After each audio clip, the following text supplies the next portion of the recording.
ये यमकवक की कथा और गाथा नंबर 9 और 10 राजगीर से आरंभ होती है और सावित्री तक जाती है, श्रावस्ती तक जाती है, जो आज के समय श्रावस्ती है, राजगृह या राजगीर। हुआ यूं कि जब भगवान बुद्ध ने अपने कपिलवस्तु पहुंचकर और वहां अपने भाइयों को दीक्षा दी, तो उसमें देवदत्त ने भी दीक्षा ली। देवदत्त उनके मामा का लड़का था, उनका भाई था। देवदत्त बहुत ज़्यादा एम्बिशियस था, बहुत ज़्यादा उसकी इच्छाएं थी, मगर वो धम्म जल्दी सीखा और धम्म में वो इद्धि बल में पारंगत हो गया। अब इद्धि बल क्या होता है? इद्धि बल होता है जो अलौकिक बल होता है। अलौकिक का मतलब है लोक से परे का। लोक शरीर को बोलते हैं और शरीर से परे का मतलब है मन का बल, यानी साइकोसोमेटिक पावर में वो बहुत अच्छा पारंगत था। मनोवैज्ञानिक वो बहुत अच्छा हो गया था, उसको इद्धि बल बोलते हैं। और इद्धि से जो भी शब्द बनेंगे, इसको बाद की संस्कारित भाषा में जब ये पाली को संस्कारित किया गया और मॉडिफाइड किया गया, तो उसमें इसको इद्धि को रिद्धि बोला गया। सिद्धि और श्रद्धा करके, यानी ऋषि वाला जो था, रिद्धि। देवदत्त वहां 1000 भिक्षुओं के साथ में राजगीर में धम्म देशना दे रहे हैं और वहां जो भिक्षु हैं वो कासाय वस्त्र में अपने आप को बहुत अच्छी तरह से आच्छादित किए हुए और लाइन में बैठकर सब धम्म देशना सीख रहे हैं, धम्म को सीख रहे हैं।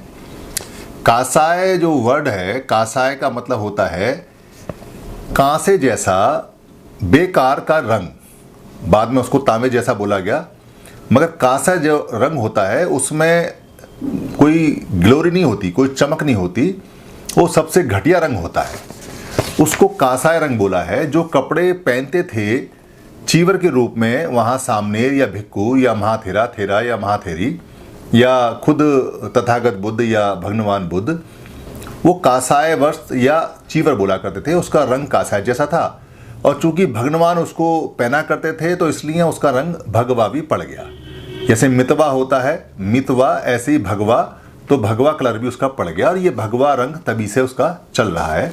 ये रंग नहीं था जो आज की डेट में जिसको भगवा रंग बोलते हैं, केसरिया रंग बोलते हैं, ये नहीं था। कासाय रंग था वो, जो बहुत बेकार सा और घटिया रंग होता है। तो वहां चारिका करते करते भगवान बुद्ध के राइट हैंड और लेफ्ट हैंड महामोगलनयन और सारिपुत्र दोनों पहुंच गए। दोनों पहुंच के वहां चारिका की उन्होंने और धम्म की देशना देवदत्त देते रहे। उसके बाद में वहां के लोगों ने, यानी राजगीर के लोगों ने उनके खाने की व्यवस्था की, भिक्षु संघ के खाने की व्यवस्था की। और खाने में कोई कमी ना पड़े इसलिए जो वहाँ का व्यवस्थापक था, जो मैनेजर था, जो सारी खाने की मैनेजमेंट को देख रहा था, उसके पास में किसी उपासक ने एक बहुत कीमती कपड़ा दिया, वस्त्र दिया। कीमती कपड़ा जो हाथ से कड़ा हुआ होगा, बहुत अच्छा होगा, ऐसा करके। कपड़ों की बड़ी कीमत थी उस समय, क्योंकि कपड़े बड़े कम थे और हाथ से बनते थे। तो उसने कपड़ा इसलिए दिया कि अगर भिक्षु संघ को खाने में कमी रह जाए तो आप इस कपड़े का उपयोग करके और खाना ले लें, यानी कपड़ा किसी को बेच दें या दे दें और उससे खाने का सामान ले लें। मगर खाना पूरा पड़ गया और कपड़ा बच गया। जब कपड़ा बच गया तो ये बात हुआ कि इस कपड़े का क्या करें, तो किसी भिक्षु को उसे दे दें। अब भिक्षु को देने की बात आई तो सारिपुत्र और मोगलायन बहुत सीनियर हैं, मगर वो तो अभी अभी आए हैं और कभी कभी आते हैं। मगर राजगीर में देवदत्त तो हमेशा रहते हैं और वो सिखाते भी हैं। तो वो कपड़ा देवदत्त को दे दिया गया और देवदत्त ने तुरंत ही उसका चीवर बनवाया और चीवर बनवा के वो इधर उधर घूमने घामने लगे। श्रामणों में और भिक्षुओं में कानाफूसी होने लगी, क्योंकि संघ का नियम टूट गया। संघ का नियम यह है कि कोई भी भिक्षु या सामनेर दान में कोई भी वस्तु आती है उसे अपने नाम से नहीं ले सकता, नंबर 1। दूसरी बात, अगर संघ उसको स्वीकारेगा तो वो संघ की प्रॉपर्टी हो जाती है। तीसरी बात, अगर संघ की प्रॉपर्टी होने के बाद में वो उसको मिलती है जिसको उस समय ज़रूरत हो, चाहे वो किसी को भी मिले, चाहे सामनेर हो, चाहे माथेरा हो या थेरी हो, कोई भी हो, जिसका नंबर आ जाएगा और जहाँ वो रखी होगी उसके हिसाब से वो उसको मिलेगी। ये संघ का नियम था। क्योंकि कपड़ा अच्छा है या खराब है, इसका मोह, इसका राग नहीं कर सकता भिक्खु। अगर वो राग और मोह करता है तो वो अभी धम्म में पारंगत नहीं है, वो धम्म को नहीं जानता। और ऊपर से अगर आप धम्म को सिखा रहे हैं फिर तो बिल्कुल नहीं कर सकते आप। कोई सामने करे तो ये मान सकते हैं कि वो अभी कच्चा है, मगर आप शास्त्र हैं, आप टीचर हैं, आप सिखा रहे हैं, उसके बाद आप वही बात बता रहे हैं और उसका अनुपालन नहीं कर रहे हैं, यानी आप तथागत नहीं हैं, तो दिक्कत हो जाएगी, फिर सामने वाले सीखेंगे नहीं। ये बात कानाफूसी में होती रही और वहाँ से कुछ भिक्खु वहाँ से आ गए। आने के बाद भगवान के श्रावस्ती में, सावित्री में उन्होंने दर्शन किए, उनसे मिले, बैठे, कुशल क्षेम पूछा, हालचाल बताया, राजगीर की बात चली। जब राजगीर की बात चली तो कुछ भिक्खु ने उस घटना को भगवान बुद्ध को, तथागत बुद्ध को बताया। तथागत बुद्ध ने इस घटना के ऊपर जो बात कही, उस बात को गाथा नंबर 9 और 10 में यमक वग में डाला गया। क्योंकि देवदत्त ने नीति तोड़ी। नीति, जिस नीति के तहत में देवदत्त देशना देने के लिए बने, जिस नीति के तहत में वो भिक्खु बने, जिस नीति के तहत में वो टीचर बने और जिस नीति के तहत में वो भिक्खुओं को पढ़ा रहे हैं, वहाँ उन्होंने अनीति की, उसका सम्मान नहीं किया। और अनीति का जो रिजल्ट होता है वो बहुत ज़्यादा खराब होता है। देवदत्त को भी ये रिजल्ट बाद में भुगतना पड़ा और देवदत्त की मृत्यु बड़ी हृदय विदारक और बहुत ज़्यादा कष्टदायक हुई। घिसट घिसट के वो मरे, बाद में तड़फ तड़फ के मरे, सड़ सड़ के मरे। वो भगवान बुद्ध के पास आना चाहते थे मगर वो जा भी नहीं पाए, उनका हृदय बीच में ही फट गया, ऐसी हालत उनकी हो गई थी बाद में। तो कर्म फल जो होते हैं, कम फल, यानी जैसा व्यक्ति करता है, अगर वो कोई नीति है उसको अगर तोड़ता है तो उसका रिजल्ट उसे जीते जी मिलता है। तो भगवान बुद्ध ने जो बात कही वो 2 कथाओं में है, और चूंकि पाली भाषा थोड़ी गूढ़ होती है, फिर भी मैं उसको सरल करके आपको यहाँ बताऊंगा। गाथा नंबर 9 में अनिक सावो कासावंग। अनिक सावो कासावंग का मतलब है कि जिसके अंदर दोष है, यानी कि जिसमें कासाय वस्त्र के अंदर जिसमें दोष है, जिसके मन के अंदर दोष है, जिसमें पाप है, जो पवित्र नहीं है।